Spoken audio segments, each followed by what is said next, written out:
Hello everyone. हम पढ़ रहे थे chapter number 15 reaching the age of adolescence. इससे पहले हमने ये जान लिया था कि एडोलसेंस एज कब आती है, क्या मतलब किस एज ग्रुप के लोगों को हम एडोलसेंट कहते हैं, उसमें क्या क्या वेरियस चेंजेस आते हैं बॉडी में। ठीक है, अब हमें आगे का टॉपिक स्टार्ट करना है जो है सेक्सुअल डेवलपमेंट। मतलब जैसे ही कोई चाइल्ड एडोलसेंट की एज में आता है तो उसमें सेक्सुअल चेंजेस भी आते हैं।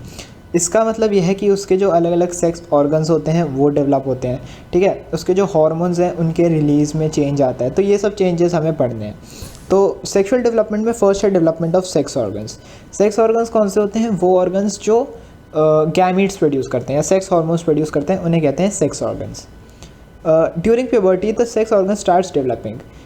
प्यूबर्टी के वक्त या फिर एडोलसेंट के टाइम पे जब प्यूबर्टी होती है तो प्यूबर्टी वक्त क्या होता है, जो सेक्स ऑर्गन्स हैं वो डेवलप होना स्टार्ट हो जाते हैं।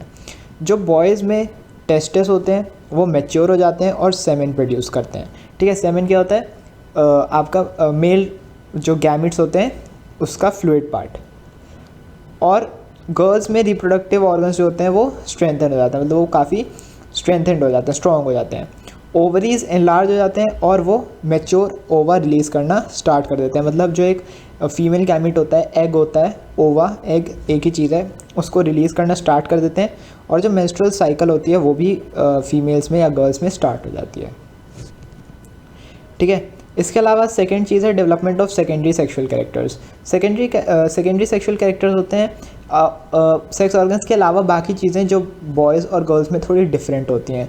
जैसे बॉयज़ में प्यूबिक एरिया में और फेशियल एरिया में हेयर आने स्टार्ट हो जाते हैं, आपकी दाढ़ी मूछें वगैरह आने लग जाती हैं। ठीक है, गर्ल्स में ब्रेस्ट का जो साइज़ होता है वो डेवलप होना स्टार्ट हो जाता है और यहाँ पे भी प्यूबिक हेयर जो होते हैं वो बॉडी पे आने स्टार्ट हो जाते हैं। ठीक है, बॉडी हेयर पे भी, मतलब बॉडी पे जो बॉडी है उस पर भी हेयर आने स्टार्ट हो जाते हैं अलग अलग जगहों पे। उसके बाद है changes in hormonal balance. Hormonal balance में चेंज का मतलब है कि जो हमारे ग्लैंड्स होते हैं वो हार्मोन्स रिलीज़ करना स्टार्ट कर देते हैं। ठीक है, most of the changes in adolescence are controlled by hormones. जो ये ज़्यादातर चेंजेस होते हैं एडोलसेंट्स में, ये एडोलसेंट की स्पेलिंग सही कर लेना। एडोलसेंट्स में ये जो ज़्यादातर चेंजेस होते हैं ये हार्मोन्स की वजह से होते हैं। हार्मोन्स क्या होते हैं? हार्मोन्स की अगर हम डेफिनेशन देखें तो hormones are the chemical substance produced and secreted by endocrine glands. अभी इसके सबके बारे में बताऊंगा, एंडोक्राइन ग्लैंड्स क्या होते हैं, कैसे होते हैं।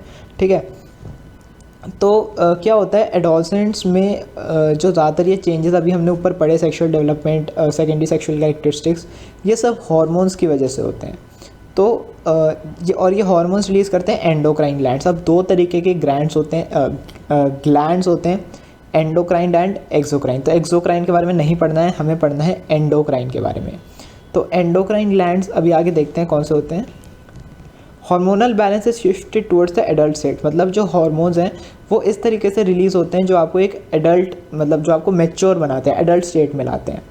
They are triggered by pituitary gland influencing production of testosterone in boys and oestrogen and progesterone in girls. आपको लग रहा होगा ये नाम मुश्किल है, लेकिन एक बार याद कर लोगे तो फिर ईजिली याद ही रहेगा। वो टेस्टोस्टेरोन बॉयज़ में होता है, ईस्ट्रोजन एंड प्रोजेस्टेरोन गर्ल्स में होता है, और ये ट्रिगर होता है पिट्यूटरी ग्लैंड। ये ग्लैंड का नाम है पिट्यूटरी ग्लैंड, उससे इसे ट्रिगर किया जाता है, मतलब चालू किया जाता है।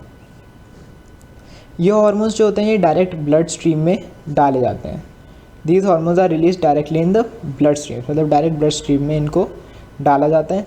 और क्या कहते हैं, ये ब्लड के थ्रू ही, यहाँ पे एक लाइन कट हो रही है, वहाँ पे ये लिखा हुआ था कि ब्लड के थ्रू ही ये हमारे अलग अलग ऑर्गन्स जहाँ इन्हें जाना होता है वहाँ पे चले जाते हैं। उसके अलावा एक और चीज़ मेंशन हम कर सकते हैं कि एंडोक्राइन ग्लैंड्स में जो हार्मोन्स होते हैं वो डायरेक्ट ब्लड में जाते हैं। ठीक है, क्यों? क्योंकि इनके पास डक्ट नहीं होता, DUCT डक्ट जो होता है वो इनके पास नहीं होता, जिसकी वजह से ये डायरेक्ट ब्लड स्ट्रीम में ही अपने हार्मोन्स रिलीज़ करते हैं और ब्लड की हेल्प से ही ये जो हार्मोन्स हैं अलग अलग बॉडी ऑर्गन्स में पहुँच जाते हैं। नेक्स्ट है the reproductive phase in human beings. अब ह्यूमन बींग्स का रिप्रोडक्टिव फेज़ स्टार्ट होता है। Humans became capable of reproduction when their testis and ovary start producing gametes. मतलब एक जब प्यूबर्टी हिट करती है किसी को भी तो वो रिप्रोडक्शन के केपेबल हो जाते हैं। मतलब जो टेस्टिस एंड ओवरीज हैं वो स्पर्म एंड ओवा, मतलब जो मेल गैमेट और फीमेल गैमेट है उसको प्रोड्यूस करना स्टार्ट कर देती है। उससे पहले एक टर्म आती है मेंस्ट्रुएशन। मेंस्ट्रुएशन जो होता है ये गर्ल्स के लिए होता है 1 in 28 days, हर 28 दिन में, मतलब आप अप्रॉक्सीमेटली 1 month मान सकते हैं। The ovaries release an ovum, जो ओवरीज होती हैं वो एक एग या ओवम रिलीज़ करती हैं। अगर ये एग फर्टिलाइज हो जाता है तो ये ओविडक्ट में जाता है। ओविडक्ट क्या है? एक पियर शेप्ड ऑर्गन, हमने पिछले चैप्टर में पढ़ाई था, ओवरीज के बीच में और यूट्रस में जाके ये एम्बेड हो जाती हैं। मतलब ओविडक्ट क्या है? ओविडक्ट एक पाइप, एक ट्यूब है, अगर मैंने पहले गलत बोल दिया होगा सॉरी। ओविडक्ट क्या है? एक ट्यूब है जहाँ से एग ट्रैवल करता है और कहाँ जाता है? यूट्रस में। और यूट्रस क्या है? एक पियर शेप्ड ऑर्गन है। मतलब उसकी शेप जो होती है वो आपने बुक में ढंग से देख लेना, कुछ इस तरीके से होती है, तो इसको हम पियर शेप्ड कहते हैं। ठीक है, अभी अच्छे से बना नहीं डायग्राम। तो इस पियर शेप्ड ऑर्गन जिसे हम यूट्रस कहते हैं, इसमें वो फर्टिलाइज्ड एग जाता है और यूट्रस की वॉल्स में जाके क्या होता है? एम्बेड हो जाता है।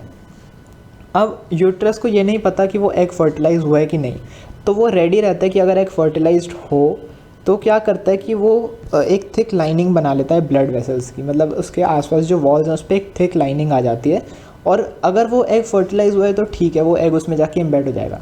लेकिन अब वो एग फर्टिलाइज नहीं हुआ, लेकिन यूट्रस को ये बात नहीं पता, तो यूट्रस क्या करेगा? ब्लड वेसल्स, मतलब वो फिर से अपनी ब्लड वेसल्स की लाइनिंग वहाँ पे बना लेगा।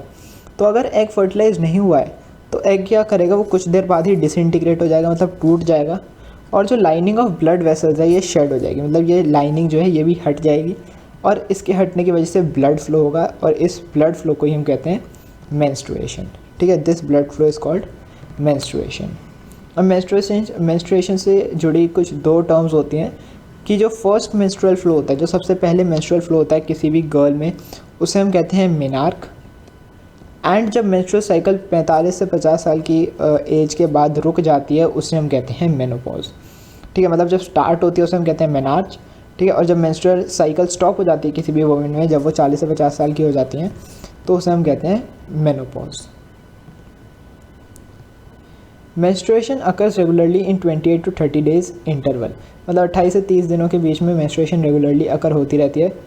ठीक है, लेकिन कभी कभी क्या होता है? इट माइट टेक 6 मंथ्स और 1 year for a girl menstrual period to become regular. मतलब ऐसा भी होता है कभी कभी कि एक बार मेंस्ट्रुएशन हुई, फिर 6 महीने या 1 साल तक नहीं हुई, तो ये कुछ ऐसे फिक्स नहीं होता। कभी कभी ये सर्कमस्टेंसेस भी आ जाते हैं, विच इज़ नेचुरल। नेक्स्ट एक टॉपिक है determination of sex of the child.